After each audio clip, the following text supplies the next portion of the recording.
अज्ञात लेखक। निकिता फिलोसॉफी में पीएचडी कर रही थी। उसे किताबें पढ़ने का इतना शौक था कि वो किताबों और कहानियों में ही अपनी दुनिया ढूंढती थी। निकिता जब ग्रेजुएशन में थी तो उसने एक किताब पढ़ी थी, वर्ड्स नॉट सेड। तब से ही उसे उस राइटर से एक अटैचमेंट सी हो गई थी। उसने राइटर का नाम पता करने की बहुत कोशिश की पर कुछ पता ही नहीं चला। एक दिन वो अपनी फ्रेंड से कहती है, कितने दिन हो गए, आज तक मैं उस राइटर के बारे में कुछ पता नहीं लगा सकी। आज तक तो वहीं अटकी पड़ी है, किताबों की दुनिया को वहीं तक छोड़ दे बहन, कुछ नहीं रखा उसमें। फिर तो तुझे कुछ पता ही नहीं।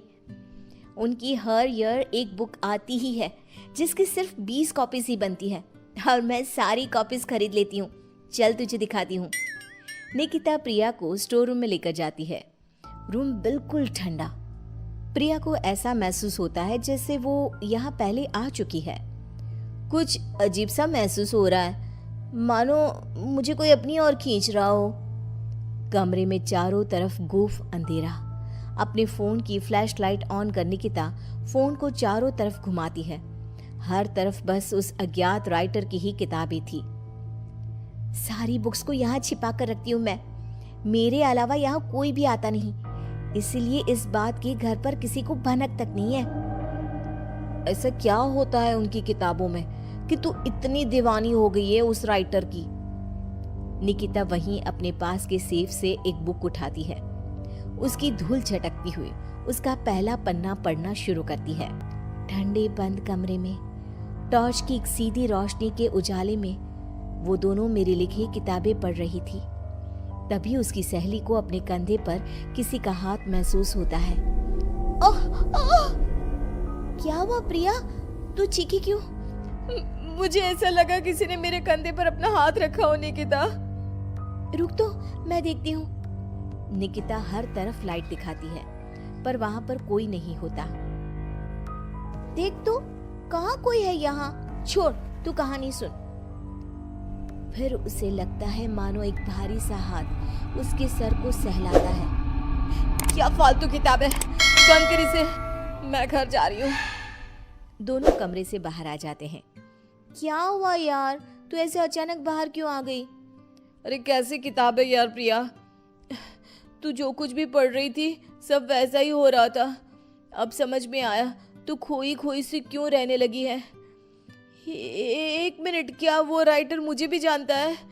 मेरे बारे में और क्या क्या लिखा है उसमें? दे मुझे वो किताब दे, मैं घर जा रही हूँ, वहीं पढ़ूंगी। मुझे जानना है कि फिर मेरे साथ क्या होगा। निकिता के लाख मना करने के बाद भी प्रिया एक बुक लेकर चली जाती है और उसी दिन से उसका नंबर ऑफ आने लगता है। अगली सुबह निकिता को अपने घर के गेट पर ही वही बुक एक एनवलप में रैप्ड मिलता है। एक हफ्ते तक प्रिया की कोई खबर नहीं मिलती। निकिता किताब का पन्ना पलटती है जहां प्रिया के गायब होने के बाद टू बी कंटिन्यूड लिखा था। अब मैं नेक्स्ट पार्ट का वेट नहीं कर सकती। प्रिया मेरे कारण ही गुमशुदा हुई है, पर मैं क्या करूं? निकिता एनवलप में आए बुक को खोलती है जिसमें एक एड्रेस होता है, एक ऐसी जगह जिसका नाम गूगल पर भी मौजूद नहीं था। पर निकिता बस पकड़कर निकल पड़ती है। पालनखेत, पालनखेत। ये तो वही जगह है। मंजिल ने राही को ढूंढ ही लिया। निकिता जैसे ही बस से उतरती है, बस गायब हो जाती है। लगता है ये बस मुझे यहाँ लाने के लिए ही आई थी। निकिता रोड से जंगल की ओर बढ़ती है। अंदर चलते हुए उसे एक खंडर दिखता है जिसके अंदर वो जाती है।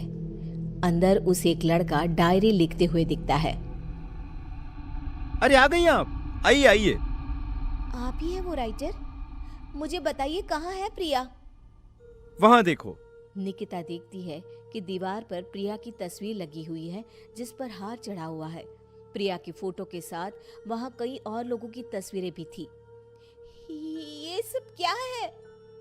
मेरी कलम श्रापित है, मैं ना भी चाहूं तो भी ये चलेगी। जिस किसी का जिक्र ये करती है उसे मार कर ही दम लेती है। ये सिलसिला शुरू हुआ था जब मैं 16 साल का था। एक नदी के किनारे मुझे ये पेन मिली। मैं इसे अपने कबर्ड में रख कर भूल गया। फिर एक दिन अचानक कबर्ड से लाल रोशनी आई।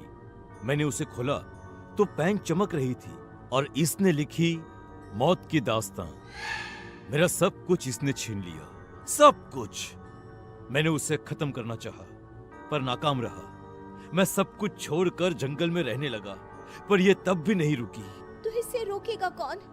तुम नहीं मरी। बाकी जिस किसी का भी इसने जिक्र किया, उसको इसने निगल लिया। तुमने मेरी सारी बुक्स पढ़ी, उसे संभाल के रखा, पर तुम्हें कुछ नहीं हुआ।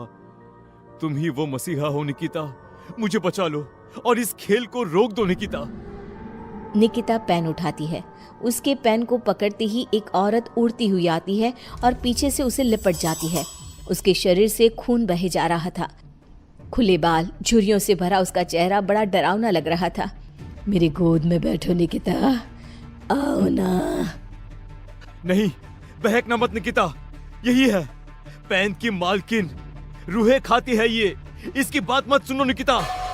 लिखो निकिता, फिर वो लड़की खुद को मार देती है। निकिता पेन उठाती है और लिखती है। करण उछलकर दूर गिर जाता है। आंधी तूफान चलने लग जाते हैं। दीवार पर टंगी सभी तस्वीर नीचे गिर जाती हैं। जिस चेयर पर बैठकर निकिता लिख रही थी वो उड़कर दीवार से टकरा जाती है। मैं जिंदा हूँ? निकिता, तुमने ऐसा क्या लिखा था? और कालिंदी की आत्मा पेन के साथ ही खत्म हो गई। ये लिखकर मैंने पेन की नींव तोड़ दी थी। दोनों उस हवेली से बाहर आ जाते हैं और हवेली गायब हो जाती है।